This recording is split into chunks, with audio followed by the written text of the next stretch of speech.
que é que o dinheiro não compra? Juventude ele compra se houver. Ele compra os minutos de fama, muito embora classe C. O que é que o dinheiro não compra e que alguns matariam pra ter? Se pergunta o babaca em Miami, na piscina do AP.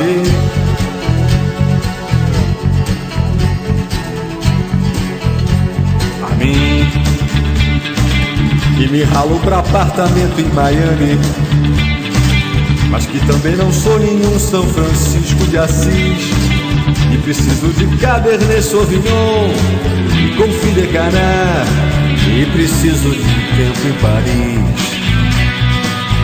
Sim, eu, da periferia do primeiro mundo, eu preciso das maravilhas que vêm da matriz, e eu preciso de um pied-à-terre à Paris para monografar a questão do malandro dizer: dinheiro não serve pra nada,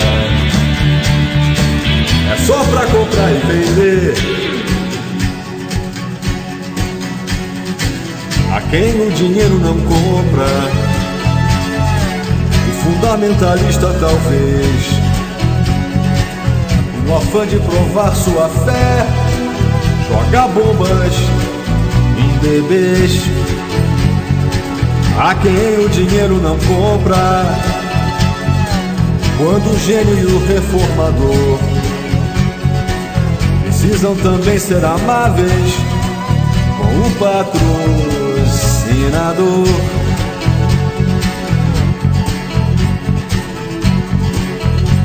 A mim, que me cago pra apartamento em Miami, mas que também não sou nenhum São Francisco de Assis, e preciso de Cabernet Sauvignon e Confit de Canard, e quem sabe um cantinho em Paris.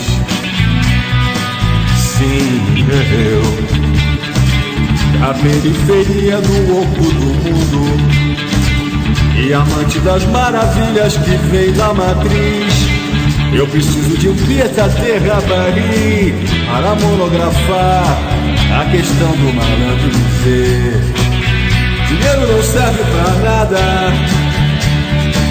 é só pra comprar e vender.